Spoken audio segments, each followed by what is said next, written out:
think I told you this yesterday, one of the last times. There you go. They're lying to me now. They've been lying to me my whole life.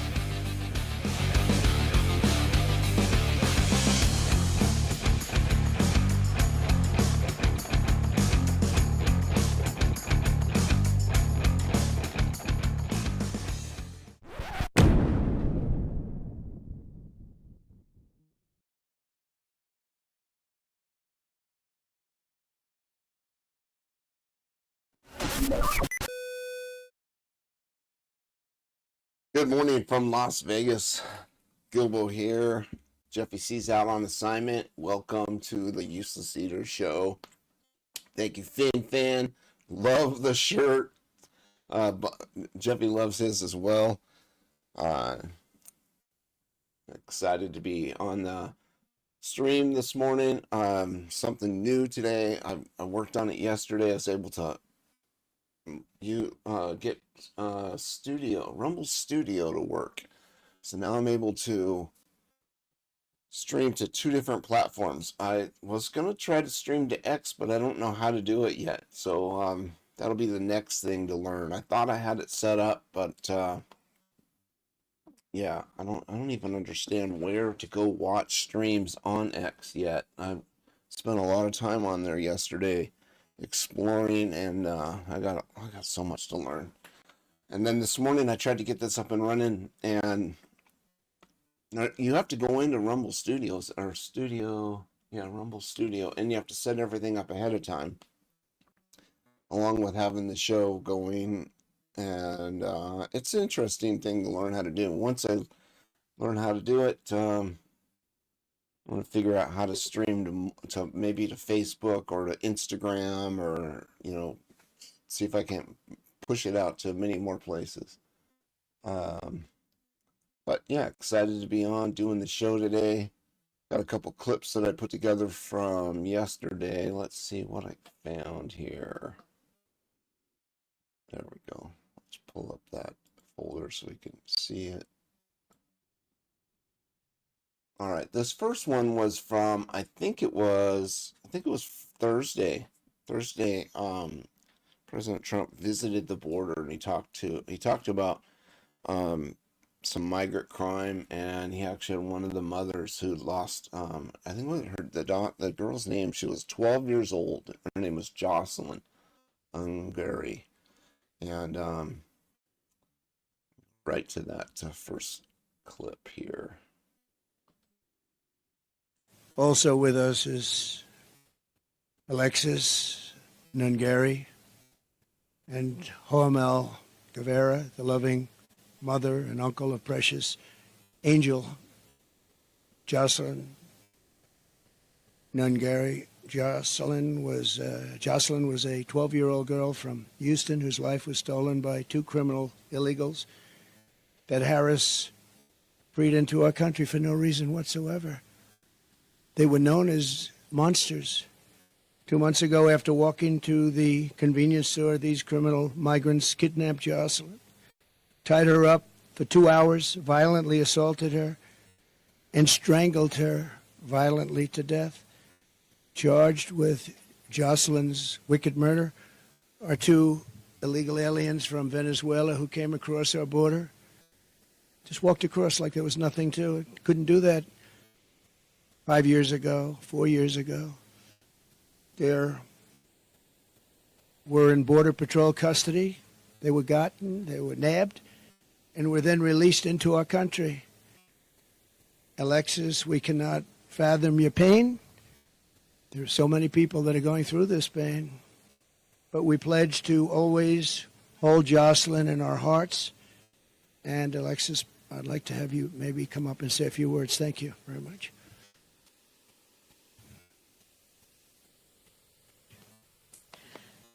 So I would love to thank Donald Trump for giving us this invitation to be here and to say a few words. To the staff that's been so kind to help us in this very hard time. My daughter was just 12. She had dreams to be famous. She wanted to be a famous actor. She was so funny. She was her own personality. And it's been very hard. It's been very hard. June 17th was the day her life was taken. She was left with no clothing from the waist down, was thrown in a bayou, left.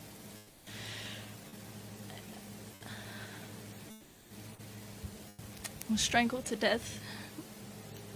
We believe, yes, she was assaulted off of DNA kit that has been, but it's still very, very early, and it's still very, very raw, and it's still very, very surreal. And they had no reason to do anything that they did to Jocelyn. There was over 300 detention beds that they should have been at because they were detained and they were released when they shouldn't have been released.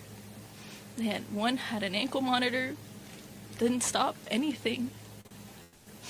So now I have to go through the rest of my life with my son, always asking for his sister. And I just really, really, really want everybody to please take into consideration how important border control is, because we're losing very innocent people to heinous crimes that shouldn't be happening in the first place. So please, please, I really hope everybody can hear my pain, to just please, please, he needs to be in office, and we need better control. We need to stop this. We need to stop losing our littles. We need to stop losing children, mothers, sisters, because now I get to grieve every single day. Every milestone that hits gets harder because she's not there for it. She was going to be a 7th grader. She had her whole life ahead of her. Her whole life ahead of her, and it was viciously taken away by 2 evil, evil, heinous monsters. So thank you again for taking the time to listen to my words. And please, help him make a change. Thank you. Thank you. Thank you.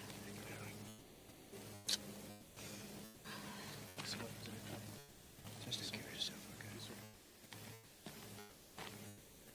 So Jocelyn is in heaven now, looking down on us right now. And in her name and her memory, we'll be fighting to protect every American daughter and child.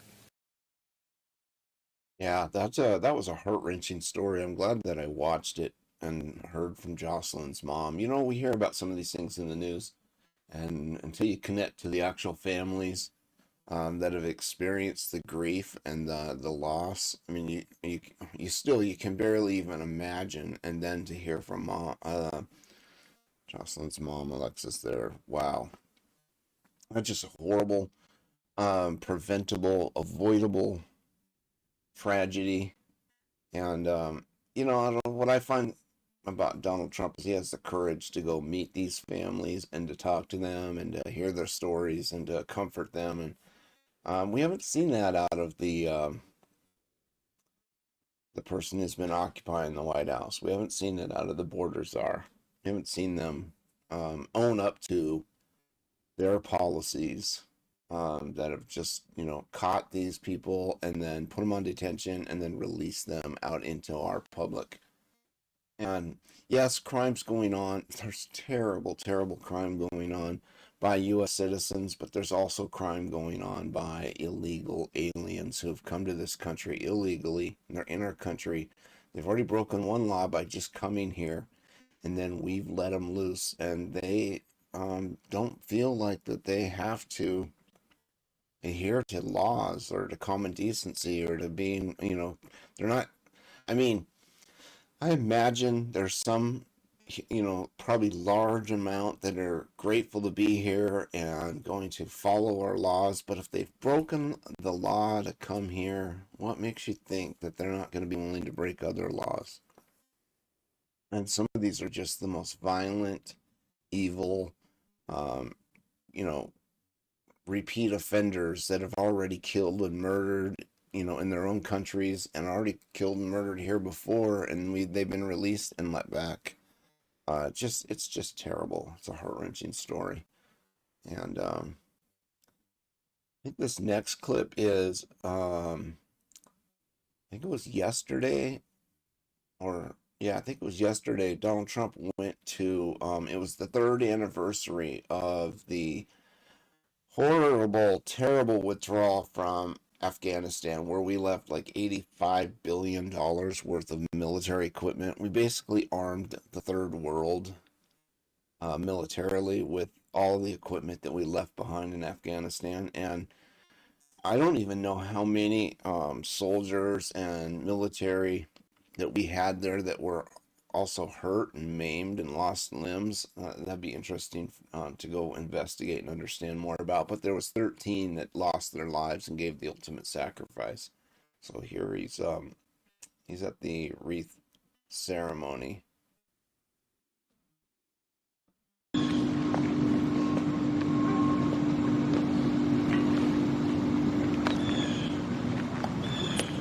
Present! Out!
Order!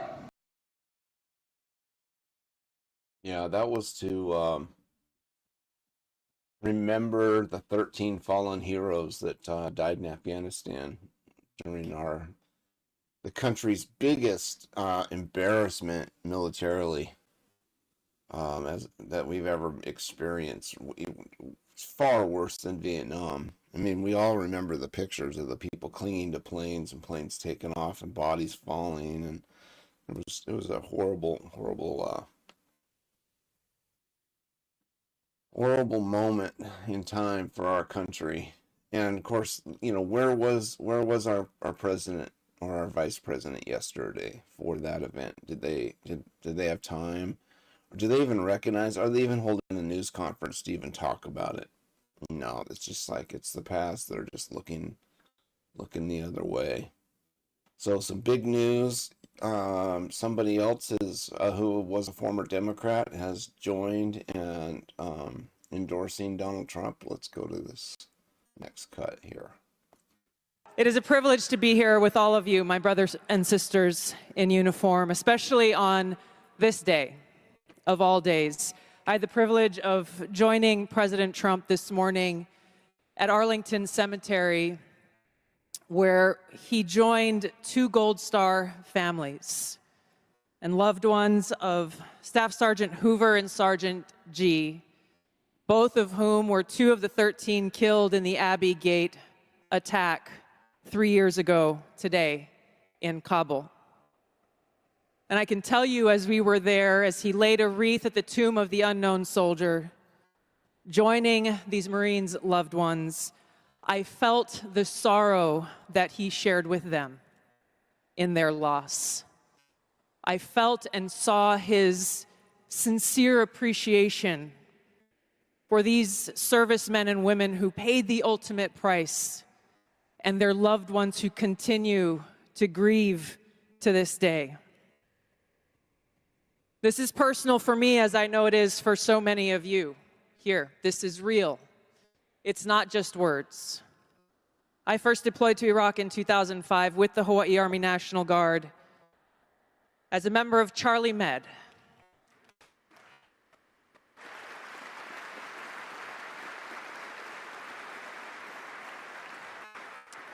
As those of you who were deployed during that time know, it was the height of the war, and sadly, we took many casualties. And every day we were confronted with that high human cost of war and that sadness as we boarded the plane when we left, that we were leaving some of our brothers and sisters behind, only to lose others when we got home to suicide. So I mean what I say when I share with you that I know that President Trump understands the grave responsibility that a president and commander-in-chief bears for every single one of our lives. Whether you're a soldier, you're an airman, a Marine, sailor, or a coastie, he keeps us in his heart in the decisions that he makes. We saw this through his first term in the presidency, when he not only didn't start any new wars, he took action to de-escalate and prevent wars. He exercised the courage that we expect from our commander-in-chief in exhausting all measures of diplomacy, having the courage to meet with adversaries, dictators, allies, and partners alike in the pursuit of peace, seeing war as a last resort. The truth is, as we head towards our decision as a country in November, the same cannot be said about Kamala Harris. In fact, the opposite is true, and we're living through this reality today as this administration has us facing multiple wars on multiple fronts and regions around the world, and closer to the brink of nuclear war than we ever have been before. This is one of the main reasons why I'm committed to doing all that I can to send President Trump back to the White House, where he can once again serve us as our commander-in-chief.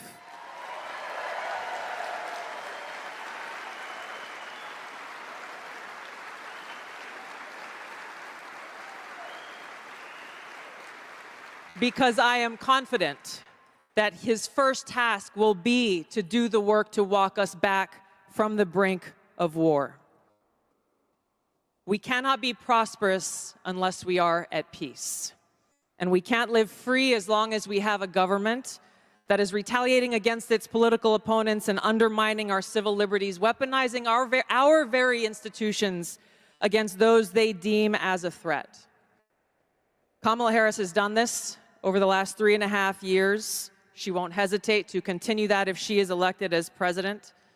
President Trump has been their first and foremost target in this because they don't want us as voters to even have the option to vote for him. I've been their most recent target, added to a secret domestic terror watch list after exposing the truth about what kind of dangers we would face if Kamala Harris is elected as president. We as Americans must stand together to reject this anti-freedom culture of political retaliation and abuse of power. We can't allow our country to be destroyed by politicians who will put their own power ahead of the interests of the American people, our freedom, and our future.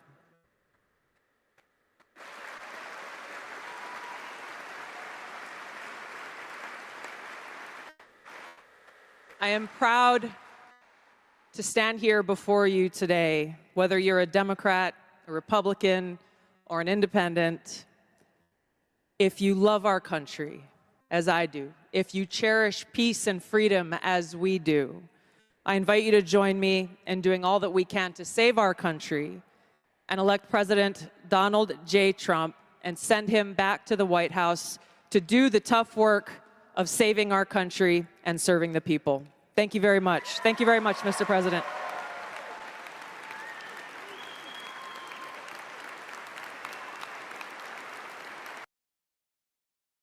Wow, that's a big announcement. And I hear there's lots more to come. We're going to find out we're going to find out that the mainstream fake news media is gaslighting us, and I think even something I read last night that says, you know, the little bump that the Democrats got from the Democrat National Convention was so small, and more and more stories are going to come out about her running mate Tim Walz, and she's going to hide in the basement just like Joe Biden. They're going to pull all the, you know, the tricks and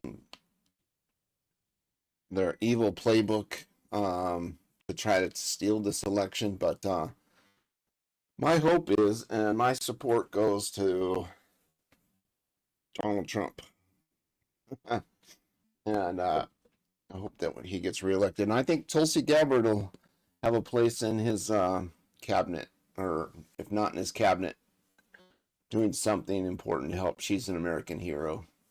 Appreciate that she's come around. And let's see here. Okay, so let's get right to. I thought this was great. I found this on Alex Jones' show, where looks like Harris has more than a couple of times declared that over 2/3 of the people from the United States have already died from COVID. She's got her numbers wrong. She's got them really wrong. Here you go. Pandemic that is a public health crisis. We're looking at over 220 million Americans who just in the last several months died. We are in the midst of a public health epidemic that has taken the lives of over 220 million Americans in just the last several months. But if you take a look at that ad, one thing that I found striking is if you look, and I think we have the images here, there are at least 3 points in that ad that show the border wall, Donald Trump's border wall. Is it now the position of the Democrats that they favor the border wall?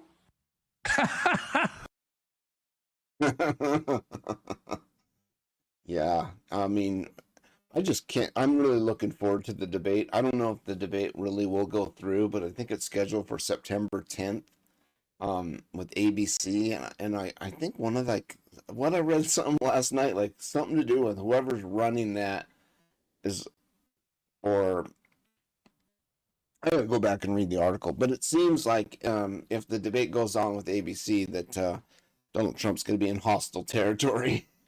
And it's, I can imagine it's going to be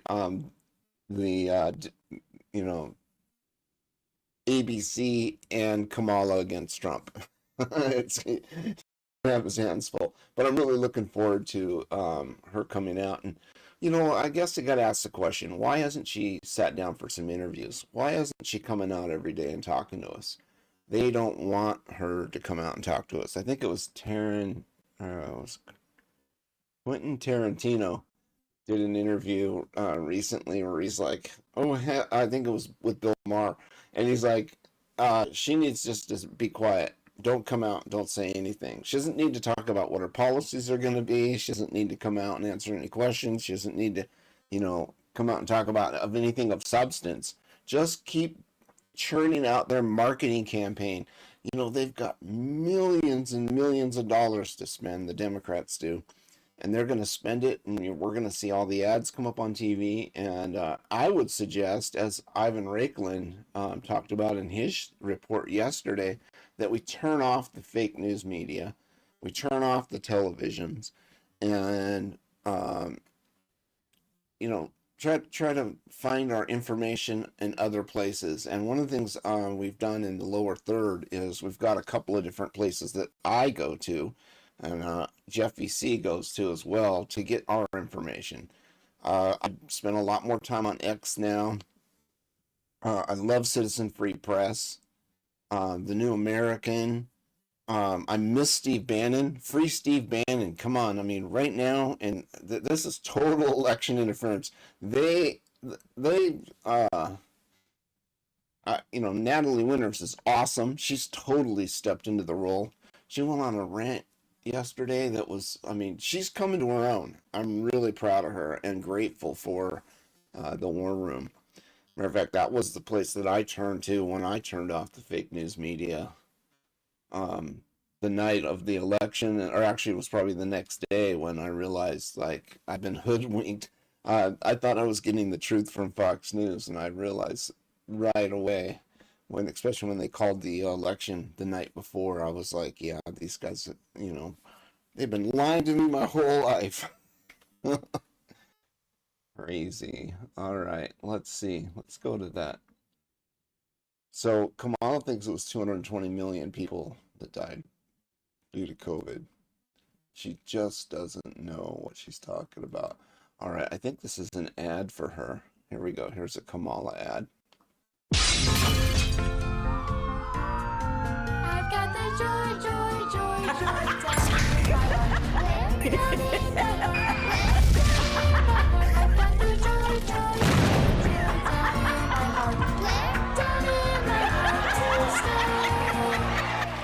Let's do this.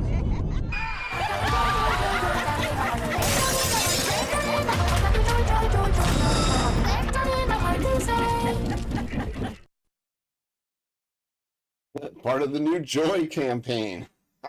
I love who puts these together. That was such a quick clip. I got to do it one more time just so I can pay attention. I've got the joy, joy, joy,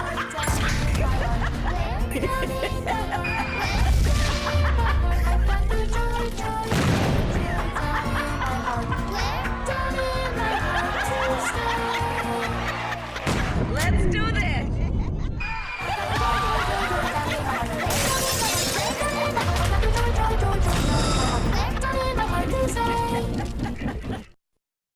Yeah, gosh, I hope the heck that America comes to its senses. We don't need violence and destruction on our streets or in our country or in the world. What we need is peace, and we need peace through strength. And we need we need a leader. We need a leader like Donald Trump. And yeah. Oh my gosh, I didn't realize I had a Kamala laugh. All right, so this next cut, totally forgot what this one is. I can't tell by looking at it, but I'll share it with you. Democrats have controlled the White House for 12 of the last 16 years. How can Democrats talk about a new chapter turning the page? You guys are the ones writing the book. Well, you know that that's not true, Jay, because you know politics like I do. Right now, we see the MAGA Republicans in Congress killing all kind of pragmatic policies that we need to get done. On the most contentious issue, we had a bipartisan deal settled on by Senator Lankford, a right-wing Republican, and Chris Murphy, a blue state Democrat. And what killed that deal, what killed the pragmatic progress, wasn't the sensible Republicans, but really people that were kowtowing to Donald Trump. His influence is egregious and incredible. From his appointment of 3 people to the Supreme Court that are now rolling back the most fundamental of our rights and freedoms, like bodily autonomy and reproductive rights. So to say that the MAGA Republicans are not still undermining common sense, pragmatic, sensible politics is just wrong. And what I know this election can do is finally kill that strain of the Republican Party in a way that I think helps the pragmatic Republicans come back. I'm one big believer. We get a lot more bipartisan work done than people realize. So his choice of words there is really super terrible, because he uses the word kill, and then he kind of chuckles. And really, that's what it feels like. They want to kill us. They really, it's diabolical. I think this next cut really speaks more to that language that's coming out of the left. Would you rather have a democracy or access to abortions? Either or. This is hilarious. I feel like that's a very tough question to answer. I feel like that's almost not possible to answer. I feel like I couldn't pick one or the other. Even if you had to choose? If I had to choose. Can we get a final answer? I know it's hard. I guess access to abortions. It's Brad Summer! The queen of the Brads has arrived! Yes, queen! Do not come. Are you as hard as I am right now? She's something special. This guy's Can totally we trolling the please, DNC. this year, it'd be so brat, have a higher tax rate for rich white men? Well, if we have a Democratic Congress, we certainly will. Yeah, baby. Tax those rich old whiteys. Come on. Are you worried Donald Trump's going to weaponize the justice system if he gets in power? I'm concerned about Project 2025. Yeah. And it's important that individuals understand that Yeah. Project 2025 basically consolidates power in the Yeah. hands of one dangerous man. Yeah. And so it's really critically Start important. prosecuting his political enemies. Exactly. Guys, I have to say, you are even more beautiful in person. Oh, I love him. I love you. Thank you so much. Thank you. Give me your best pickup line. My best pickup line, I'll pay. Who are the cuties in the Democratic Party that are speaking? Oh, I don't know. Talk to anyone who lives in D.C. It's hard to find a cute Democrat. Oh my God, shots fired. No, that's the tea. Ask anyone who lives in D.C. and who works in Democratic politics. It's hard to find the cute ones. The Republican guys are hotter. Yeah, but they're evil. So, I don't know. We kind of love evil. Oh my God. I feel like You are so bad. It's time to call it the red carpet, the blue carpet, because the conservatives have literally no cool famous people. What do you eat after a long day at Congress? Did you get your vasectomy yet? No, not Oh, it's going to be a wild weekend, baby. Tim Walz has the best shot in Congress. Who has the best back shot? One final game. Yes queen or no queen, okay? I'll give you a yes or no. How about that? Okay. Amazing. Can you do yes queen or no queen? Or? I can't do that. I can't Oh, do really? that. Free abortions. Yes, queen. Free gender affirming care for migrants. Yes, queen. Child tax credits for dogs. Yes, queen. Ban standardized testing. Yes, queen. Oh, yeah, my ADD is so crazy. Get rid of those things, please. Yes, queen. Yeah. Amazing. Different tax rate for white men. Yes, queen. Amen, sister. Love you. Love her energy. She's a yes queener. My girlfriend needs to get an abortion. Could you help me cover it up? Please? I need help. I need to do it discreet way. This guy's hilarious. Right Asshole. in the middle Romeo, of the wherefore out there, Romeo? National Convention. Romeo, wherefore out there, Romeo? Who do you think has a bigger lightsaber, Donald Trump or Joe Biden?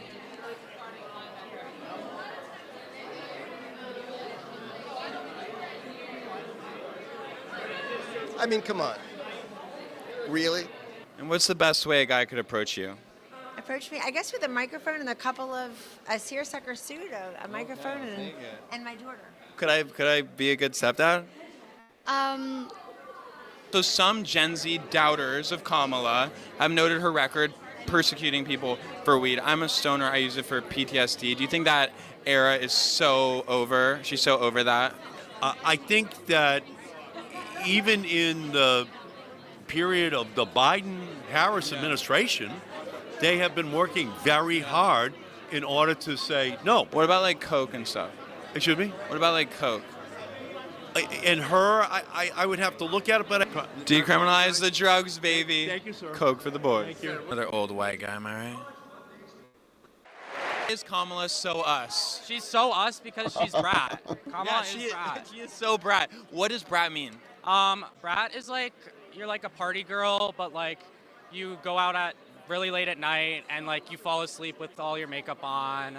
And I have to love Kamala being in a menage a trois at one point.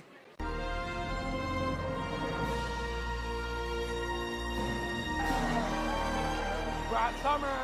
Get the best Kamala laugh ever. Oh my God, she has the best laugh. Joy. We love joy. We're all about joy. Go Kamala. Okay, how do we guarantee equity of joy? Equity of joy will flow forth from Kamala. It's just a given and part of her. Oh, we are manifesting. It's coming to people you. say vibes don't matter, but we are manifesting our nation. It to you. Oh, We love you. we have a woman of color, and we also have Tim Walz. What a great example for the body positive community. What do you think Tim Walz can be as an inspiration for body positive people? A young man came to him and said, we want to have a gay club here at our high school. And he said, I'm going to lead that because I need to be He's like a gay leader. Don't cry. She's here. Happiness. The queen is here. The joy. Wow. I purposely did not watch any of that convention. I wanted nothing to do with it, but so glad that he was able to go there and troll all those Democrats. And I especially like the Jerry Nadler. I mean, let's tax old white dudes. Yeah, you get us into power again, and you'll see that happen. Come on, these guys are ridiculous. I did watch the Republican National Convention, and I did couple of our transmissions shared some of that, and I felt like that was amazing. I guess if I was reprogrammed, I would be able to say joy, joy, joy, and go to the DNC and clap and get all happy with all of them. But I've been unprogrammed, deprogrammed, and continuing to work on deprogramming. But I do question whether or not I am being programmed again a different way. Cut out the fake news media. Only stuff I see is little clips I find on Twitter or like on Bannon's show. He goes, and even thank goodness for Alex Jones. I think it was Harrison Smith that was saying the other day that you guys don't have to watch fake news media. We have somebody who's watching it all the time, looking for stuff, and then we take clips and then share it with you, so we can just bring you some of the stuff that you need to see, but not have to totally inundate you with all of their programming. But speaking of programming, this is the video that I was thinking of that I was going to show. So here we go. I would love everybody who's a Republican to get down. When they say, oh, we hate America, no, we don't. We hate you. We love America. We hate you. Well, it's not good to hate anyone. I don't hate anyone. Well, hey, look at that guy's eyes. Let me ask you a question. Total lunatic. If you were an elected official, do you think it might be a good idea to put these Republican Trump-supporting QAnon voters in re-education facilities and stuff? Yes. Yeah, re-educate them? Yes. I have decided we really need camps for adults. And we need the kind of camps that you all run. I mean, but I also think some of them are believing the garbage that they are being fed 24/7 on the internet by their constituents, and they bought into this big lie. And the question is, how are we going to really almost deprogram these people who have signed up for the cult of Trump? And the bottom line is all of America needs programming because we've all been negatively influenced by Donald Trump. There are millions of Americans, almost all white, almost all Republicans, who somehow need to be deprogrammed. It's as if they are members of a cult. We had programs, federal programs, that went towards funding organizations like these that de-radicalized people, and President Trump pulled the plug. One thing that we know is that we have to get that funding right back up, and we probably need to double, triple, quadruple, or increase funding for these de-radicalization programs. And sadly, so many of those extremists, those MAGA extremists, take their marching orders from Donald Trump, who has no credibility left by any measure. He's only in it for himself. He's now defending himself in civil actions and criminal actions. And when do they break with him? Because at some point, maybe there needs to be a formal deprogramming of the cult members. They also believed that their immediate responsibility would be to protect against what they called the counter-revolution. And they felt that this counter-revolution could best be guarded against by creating and establishing re-education centers in the Southwest, where we would take all the people who needed to be re-educated into the new way of thinking and teach them how things were going to be. I ask, well, what is going to happen to those people that we can't re-educate, that are die-hard capitalists? And the reply was that they'd have to be eliminated. And when I pursued this further, they estimated that they would have to eliminate 25 million people in these re-education centers. And when I say eliminate, I mean kill. So I have the solution. Every study published in the last 5 years, when you look at vaccine refusers, I'm not talking about, well, hesitants, most of them we can talk into coming to terms, but refusers. We'll just get rid of all the whites in the United States. Guess who wants to get vaccinated the most? Immigrants. Quite honestly, the health sector doesn't know what to do because this is now first and foremost a political problem. And what I've said to the Biden administration is the health sector can't solve this on its own. We're going to have to bring in Homeland Security, Commerce Department, Justice Department to help us understand how to do this. And I've said the same I met with Dr. Tedros last month in Geneva, WHO, the Director General, to say, I don't know that the World Health Organization can solve this on our own. We need the other United Nations agencies, NATO. This is a security problem because it's no longer a theoretical construct or some arcane academic exercise. 200,000 Americans died because of anti-vaccine aggression, anti-science aggression. And so this is now a lethal force and now I feel as a pediatric vaccine scientist, it's just as though it's important, just as it's important for me to make new vaccines to save lives. The other side of saving lives is countering this anti-vaccine aggression. So it's going to be up to us on January 6, 2025 to tell the rampaging Trump mobs that he's disqualified. And then we need bodyguards for everybody in civil war conditions.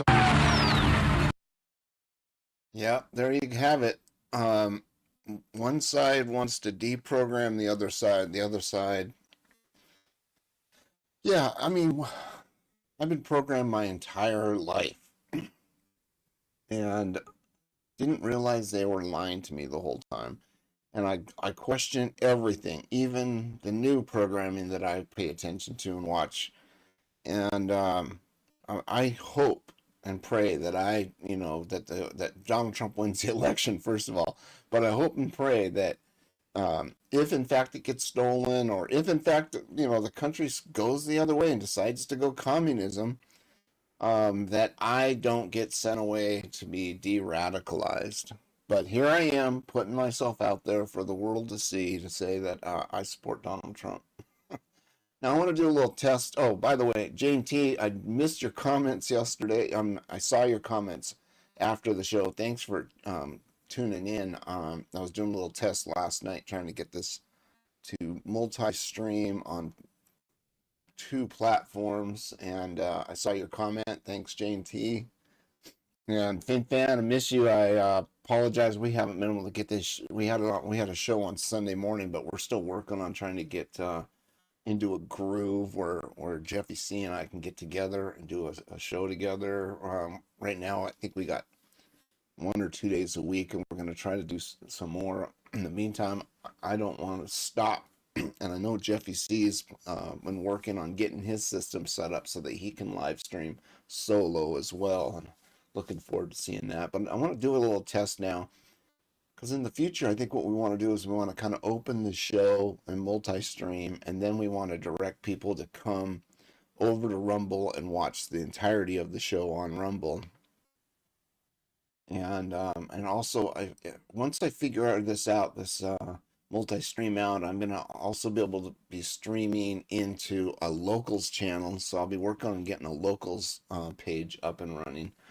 By the way, thank you everybody who are watching this transmission. Appreciate having you on here. Hit the like button. Go into the chat. Say hello. Let me see a couple of some interaction. I'd like to hear from you out there in the chat if you're here. Oh, okay. Yeah, just chime in, say hello or something like that, just so I can see that the multi-chat is working. Using this new Rumble Studio to multi-stream, it looks like it pulls the chat in from YouTube and from Rumble, throws it into a screen. Here, I'll share that screen, even though I don't know what it's going to do. Let's hope it doesn't break anything. But yeah, with the, oh, there it goes. Woo! It actually brings the chat up into and combines them and shows where they're coming from, which I think is pretty powerful. Still barely know how to use this. There's so many little things. I almost have to like write down all the steps because it doesn't just automatically happen. I had to go in and do a little learning. But I'm going to go ahead and end the transmission on YouTube. So, and then we'll just keep going on Rumble for a little bit longer just so I can see how this works.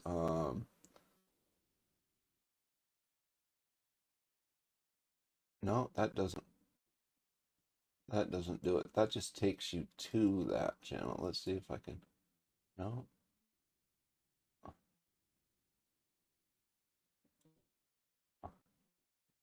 Okay, so currently streaming to Rumble and YouTube.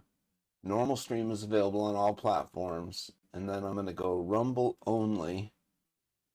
All right, so if you're on the YouTube channel watching, we're going to be on the Useless Eaters channel on Rumble. And in the future, I'll figure out how to report to you how to get there. But for now, it's going to end on YouTube and